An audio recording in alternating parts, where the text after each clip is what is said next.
The Luna didn't scream. She quietly closed the door, and before the sun rose the next morning, she was gone.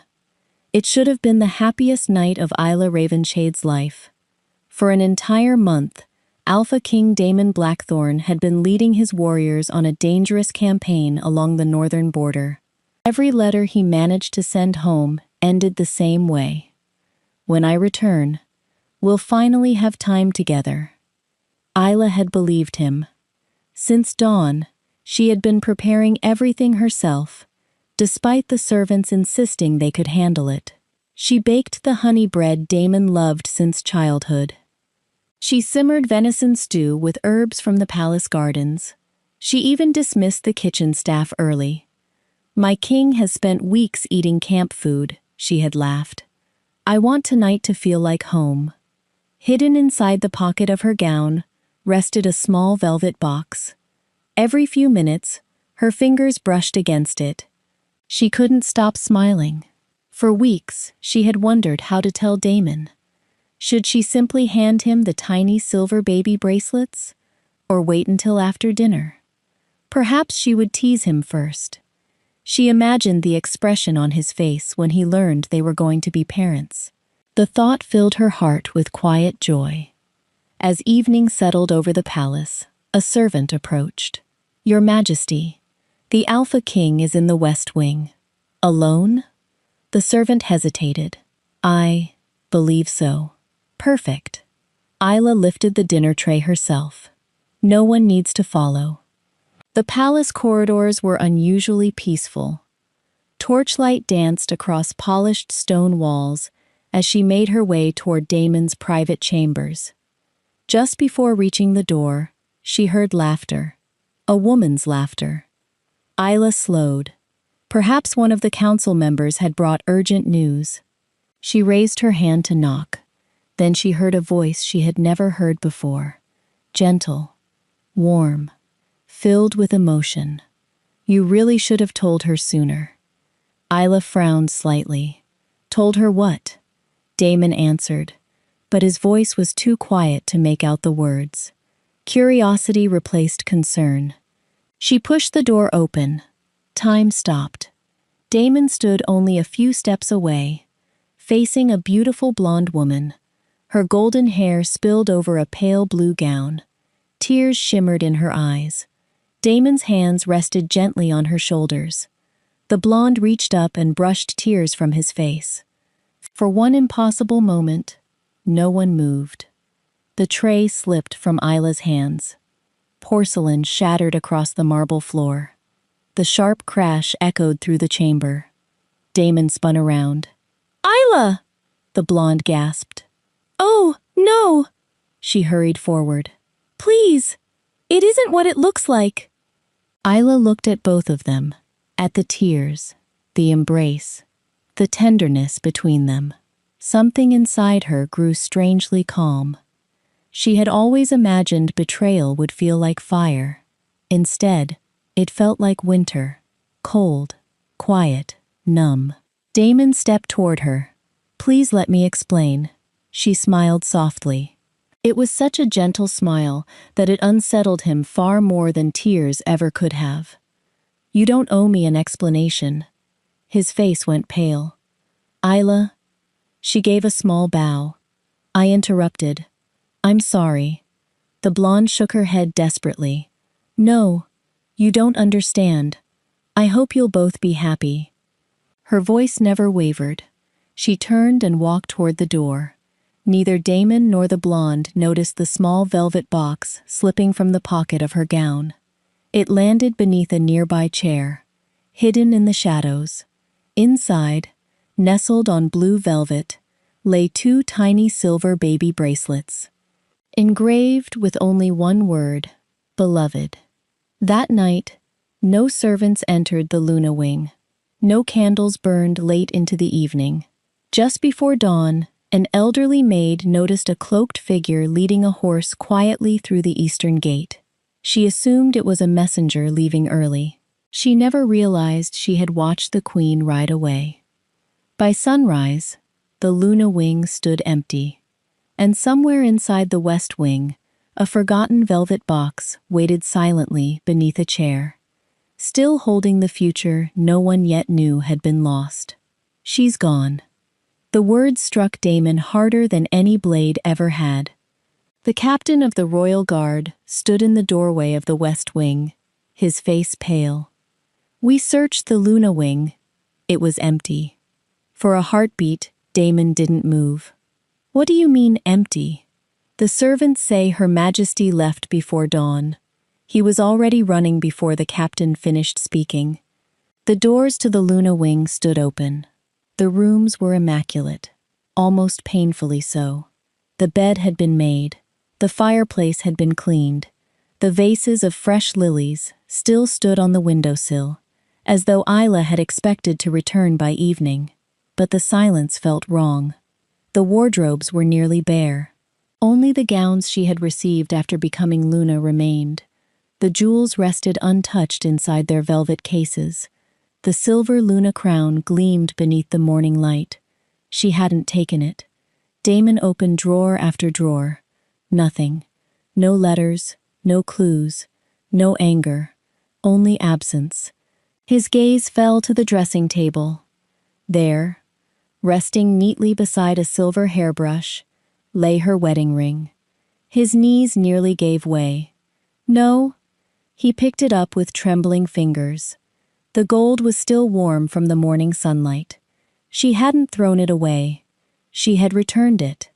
The gesture somehow hurt even more. A quiet knock came from behind.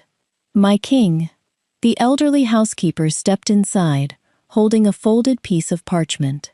Her Majesty left this. Damon unfolded it immediately. Only one sentence had been written. "I won't compete for a place that was supposed to be mine." Nothing else. No signature, no accusation. No tears pressed into the paper.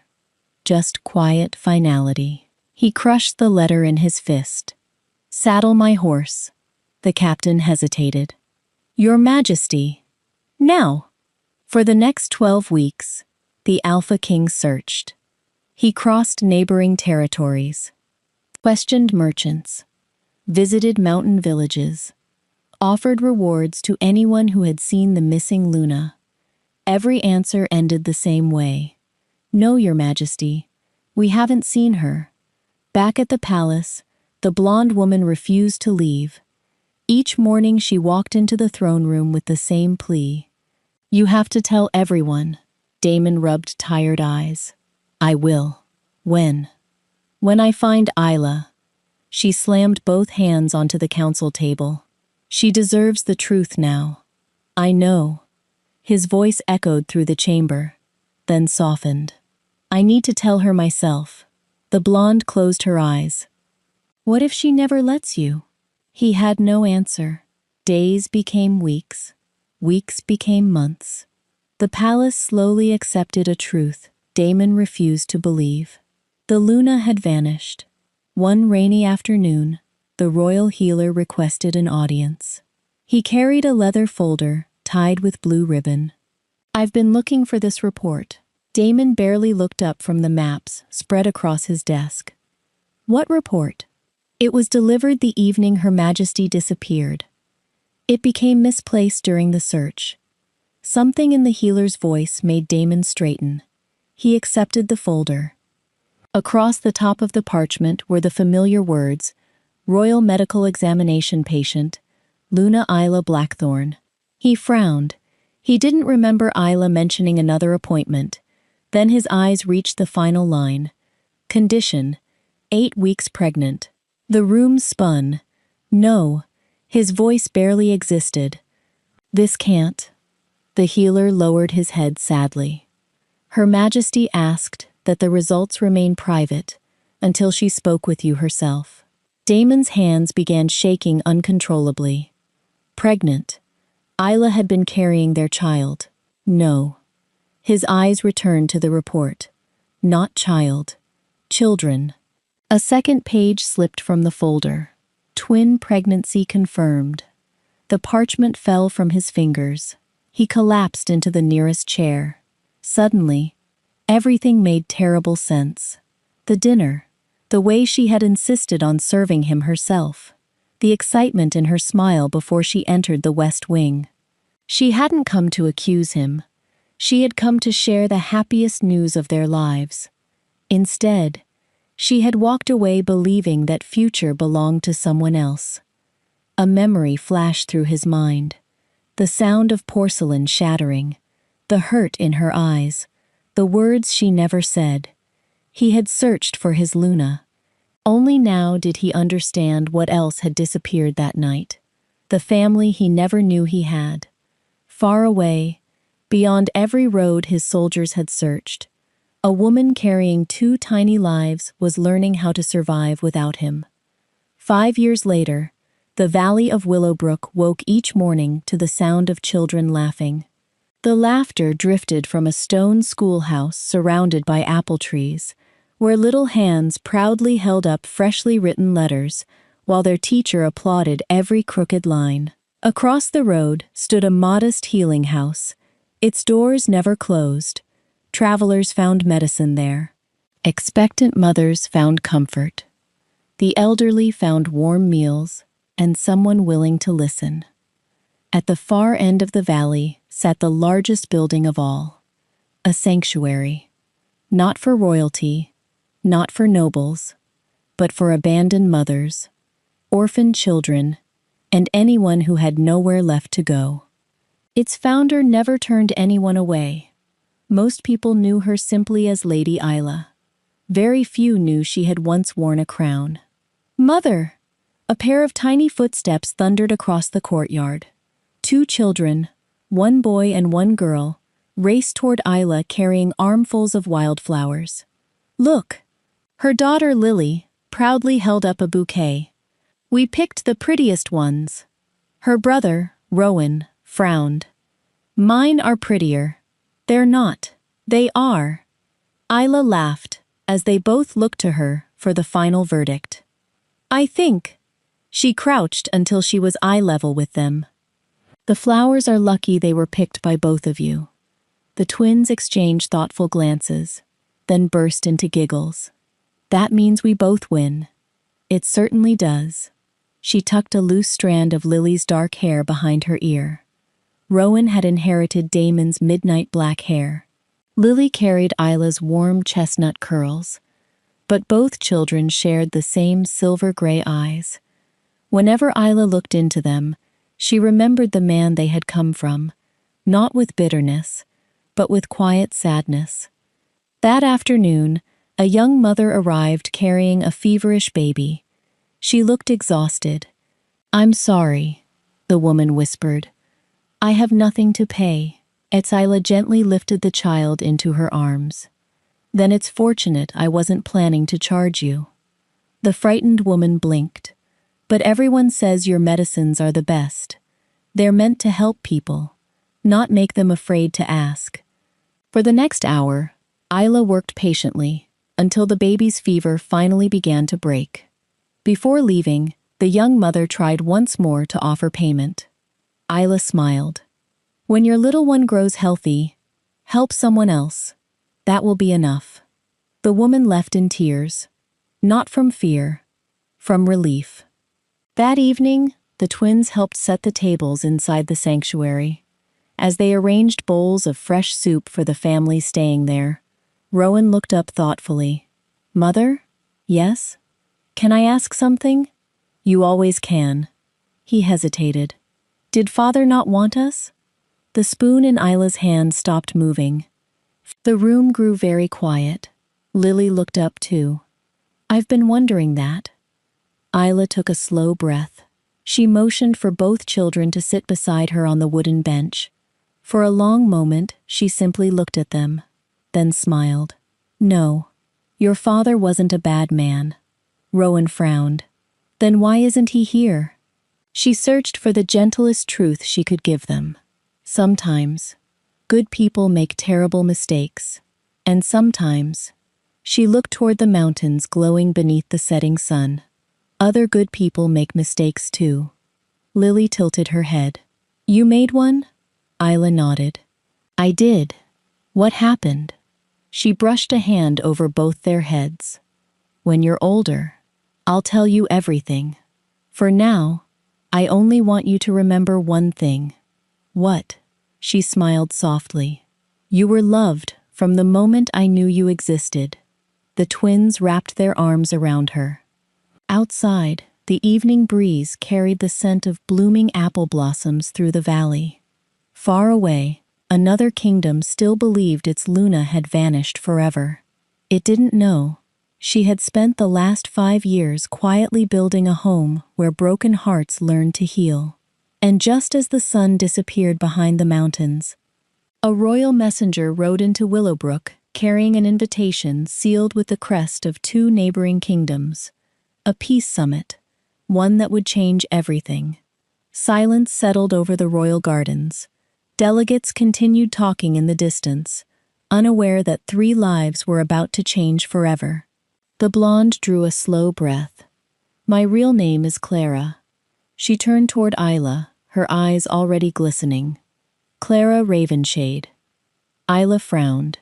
The name struck her like a forgotten melody. "Ravenshade," she whispered. Clara nodded. "I was born into House Ravenshade." "No." Isla shook her head instinctively. "That's impossible. My older sister died when she was 6. Father searched for months. Mother never stopped grieving." Clara's voice trembled. "I didn't die. I was taken." The words stole the air from the garden. "When raiders attacked our border estate, they kidnapped several children. I was one of them. I was sold to a wealthy family in the South. They renamed me Celeste. They believed I was too young to remember." She gave a sad smile. "They were almost right. For years, I remembered nothing. Not my parents. Not my home. Not even that I had a little sister." Ela covered her mouth. Tears welled in her eyes. "What changed?" "A lullaby." Clara laughed softly through her tears. "A traveling musician played it in the marketplace. Our mother's lullaby." The memories came back a little at a time. She reached into the pocket of her cloak and carefully unfolded an old, faded piece of cloth. It was a tiny embroidered wolf, the only thing I still had from before. Isla stared at it. Her knees weakened. "My mother. She embroidered those for both of us." Clara nodded. "I spent years searching for my family. But House Ravenshade no longer existed.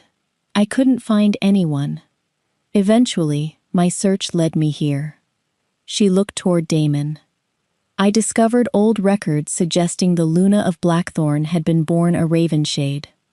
I needed someone with access to the royal archives, so I came to the Alpha King." Damon finally spoke. "She arrived at the palace the morning I returned from the Northern Campaign. I ordered every surviving border record brought to my study. We compared names, birthmarks, family journals. We confirmed she was your sister." Clara wiped fresh tears from her cheeks. "I had just learned my parents were gone. I broke down." She looked at Damon. He hugged me, because I was finally family. Her voice cracked. "And at that exact moment, you opened the door." Every piece of the past suddenly fell into place. The embrace, the tears, the words Isla had overheard. "You really should have told her sooner." Clara lowered her head. "I meant that he should have told you I'd been found. I wanted to meet my little sister properly. I never imagined," she swallowed hard, "that you would leave before either of us could say another word." For several moments no one spoke. The only sound was the fountain bubbling nearby. Finally, Isla closed the distance between them. She gently cupped Clara's face. "I searched for you every birthday." Clara burst into tears. "So did I." The sisters embraced, holding each other as though trying to reclaim every year that had been stolen from them. Damon watched in silence. Relief washed over him. The truth had finally been spoken.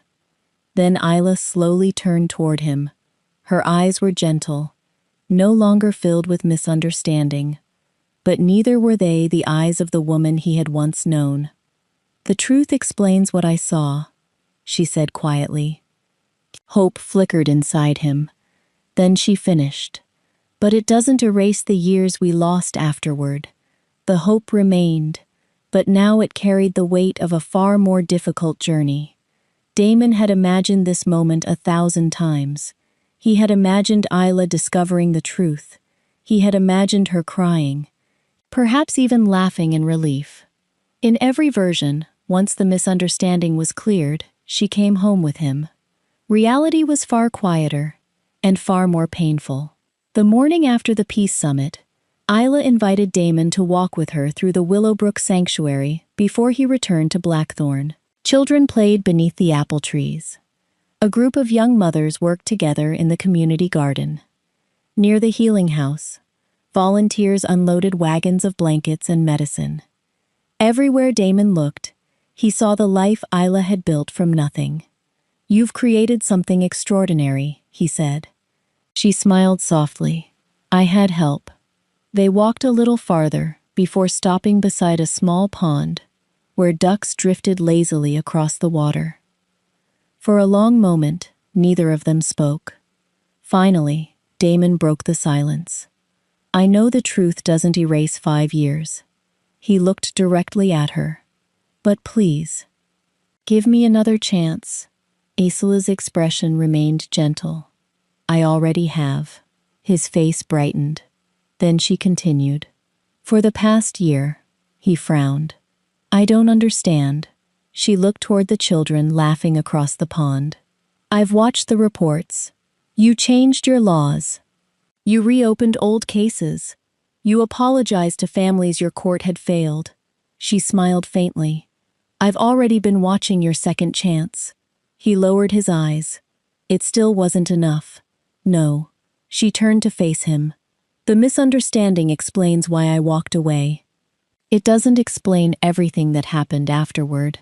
His shoulders sank. She continued quietly. "When I saw you with Clara, I should have stayed. I should have listened. I made that mistake." Damon opened his mouth to object. She gently shook her head. "No, let me finish. I let one terrible moment outweigh 7 years of trust. I ran before asking a single question." A tear slipped down her cheek.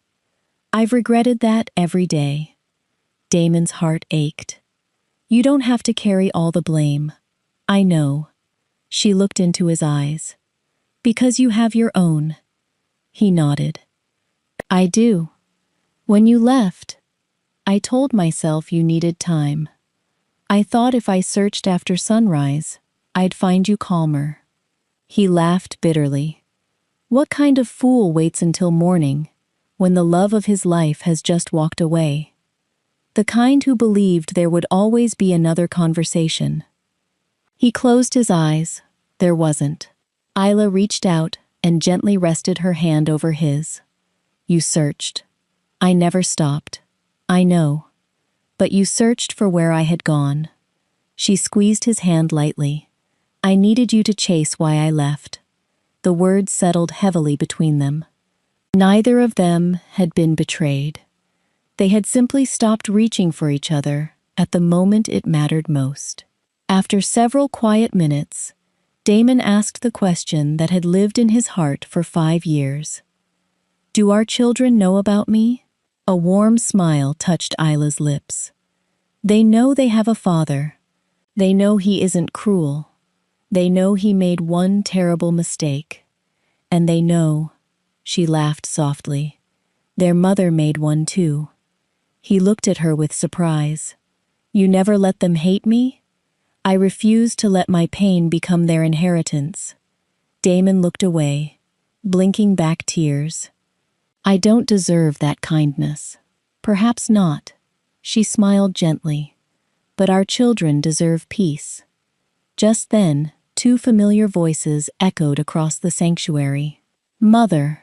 Rowan and Lily came racing toward them. They stopped a few steps from Damon, suddenly shy. Rowan looked up at him curiously. Are you really our father? Damon knelt until they were eye level. I am. Lily studied him for a moment, then asked the question he feared most. Are you leaving again? He looked at Isla, then back at the twins. Only if your mother asks me to. The children exchanged a glance. Then, almost together, they stepped forward and hugged him. It was brief, awkward, tentative, but it was a beginning, and for the first time in 5 years, Damon felt something stronger than regret. Hope. The Willowbrook Sanctuary had never been so full. Colorful banners fluttered between the apple trees. Long wooden tables stretched across the valley, covered with fresh bread, roasted vegetables, honey cakes, and steaming pots of soup. Children raced across the meadows, while musicians filled the crisp autumn air with cheerful melodies. People had traveled from every corner of the neighboring kingdoms. Some came because they had once found refuge within these walls. Others came because they had heard stories about the sanctuary, where no mother was ever turned away, no child slept hungry, and no family was judged for the hardships they carried. Today, they had gathered for a special reason. The sanctuary was welcoming its 1,000th child. Isla stood near the entrance, greeting each family with the same warm smile she had offered since the day the sanctuary first opened. Beside her stood Clara. 5 years earlier, the sisters had been strangers separated by tragedy. Now they worked side by side every day. Clara oversaw the healing house, while Isla managed the school and family shelter. Neither woman spoke much about the years they had lost. Instead, they focused on the years they had been given back. Across the courtyard, Rowan and Lily darted between the guests, proudly showing newcomers around the sanctuary. This is our library, Lily announced to a group of visiting children. And that's where Mother teaches music, Rowan added. And over there, he pointed toward the vegetable gardens. Father still grows crooked carrots. Several children laughed. Damon, who had been unloading supplies from a wagon, looked up in mock offense. My carrots are magnificent. They're shaped like question marks, Rowan replied. They have character, Damon argued. The crowd burst into laughter. Watching from the porch, Isla couldn't help smiling. A year ago, she never would have imagined a scene like this. Not because she doubted Damon had changed, but because trust had once felt impossible to rebuild. It hadn't returned all at once. It had returned in quiet moments. A repaired roof before a storm. A bedtime story when the twins couldn't sleep. A father who arrived every week exactly when he promised. Promises had opened the door to hope. Consistency had rebuilt the home. As the afternoon sun dipped lower, the sanctuary committee called everyone toward the central stage. The chairman smiled broadly. Today we celebrate more than a number. We celebrate every life that found safety here. He turned toward Isla. Lady Isla, without your compassion, this place would never have existed. The crowd applauded. Then he looked toward Damon, and without those who chose to help carry that compassion forward, it could never have grown. More applause followed. Damon stepped onto the stage, carrying a small wooden box. Isla recognized it immediately. Her breath caught. The mate bracelet. The one she had left behind on the night she disappeared. Damon opened the box carefully. I carried this for 6 years, he said quietly. At first, because I hoped I could simply give it back. He smiled sadly. Eventually, I realized I hadn't earned the right. The valley fell completely silent. He looked directly at Isla. The last time I asked for your trust, I believed words would be enough. They weren't. So today, I'm not asking for trust. I'm promising to keep earning it. Tomorrow, the day after. And every ordinary day that follows. His voice never rose. It didn't need to. Everyone present had watched him live those words for the past year. He turned toward the twins. Rowan, Lily, I can't recover the birthdays I missed. I can't read the bedtime stories I wasn't there to tell. But if you'll let me, I'll be there for everyone that's still ahead. The twins looked at each other, then at their mother. Lily smiled first. Does that mean you're staying forever? Damon laughed softly. Only if your mother still wants me here. All eyes turned toward Isla. She walked slowly onto the stage. For a long moment, she simply looked at the man before her. Not the Alpha King, not the mate she had once lost, the father who had spent a year proving that love was measured by presence, patience, and humility. She reached into the box, lifted the silver mate bracelet, then, without waiting for Damon, she fastened it around her own wrist. A tear escaped before she could stop it. I think, she smiled through happy tears, it's finally time we stopped living in yesterday. The twins cheered. Clara wiped away tears. The crowd erupted into applause. Rowan grabbed Damon's hand. Lily grabbed Isla's. Together, the children pulled both parents off the stage and toward the celebration. Laughter echoed across the valley. Not because a king had reclaimed his Luna, but because a family had finally found its way home. 10 years later, the Willowbrook Family Sanctuary had become a place people crossed kingdoms to visit. Some came seeking shelter. Some came to learn. Others simply wanted to see the place, where a misunderstanding that nearly destroyed a family had eventually given birth to hope for thousands of others. The sanctuary had grown far beyond its original buildings. There were classrooms filled with books, a healing center that treated anyone regardless of wealth or rank, small cottages where mothers and children could stay until they were ready to begin again. Fruit trees lined the walking paths, planted by families who had once found refuge there. Each tree carried a wooden plaque engraved with a single word: hope, courage, home. At sunrise every morning, Isla still walked the grounds herself. She greeted every child by name. She stopped to ask elderly residents how they had slept. She checked the herb gardens before visiting the nursery. A crown had never changed the way she loved people. Across the courtyard, Damon was teaching a group of boys and girls how to repair a broken wagon wheel. Slowly, he reminded them with a grin. If you rush, you'll have to fix it twice. Rowan, now a confident young teenager, folded his arms. Father says that because he once repaired our fence 3 times. It was an educational experience, Damon replied. It leaned in 3 different directions, Lily added. Everyone laughed. The years had softened old pain into cherished memories. Clara emerged from the healing house, carrying a basket of fresh herbs. No one called her the blonde woman anymore.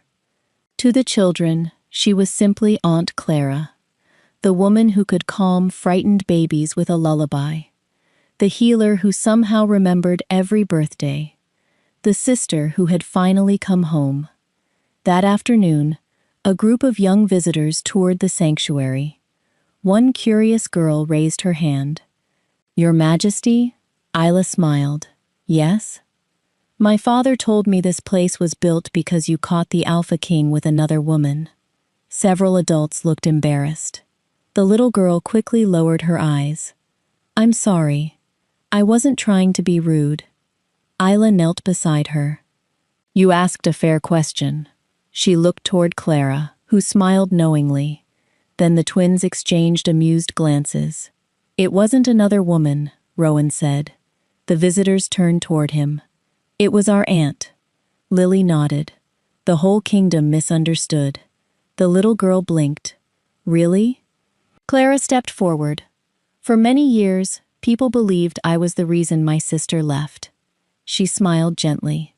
The truth was much simpler. We stopped talking. Damon joined them. And when people stop talking, they often start imagining the worst. He looked at Isla with quiet gratitude. We learned that love isn't protected by never making mistakes. It's protected by having the courage to seek the truth before giving up on each other. The visitors stood silently for a moment before the little girl smiled. I'm going to remember that. I hope you do, Isla replied. As evening settled over Willowbrook, families gathered beneath the oldest apple tree in the valley. It had stood there long before the sanctuary existed, long before Isla had arrived carrying 2 unborn children and a broken heart. Now it shaded generations of children who knew nothing of the sorrow that had once lived there. Above the entrance to the sanctuary hung a stone arch carved with the words Isla herself had chosen years before. The truth doesn't always arrive before heartbreak, but love survives when people choose to seek it before walking away. Damon slipped his hand into hers. She smiled and squeezed it gently. Across the courtyard, Clara laughed as she chased her nieces and nephews through the grass. The sound echoed across the valley like music. The kingdoms remembered the day Aluna disappeared after believing her mate had chosen another woman. History remembered something far greater. A family that refused to let silence have the final word. A sister who was never the villain people imagined. A king and a Luna who discovered that trust could be rebuilt, not by one grand apology, but by thousands of faithful choices. And a sanctuary where every child who crossed its gates learned the lesson that had changed an entire kingdom. Before believing your fears, have the courage to seek the truth.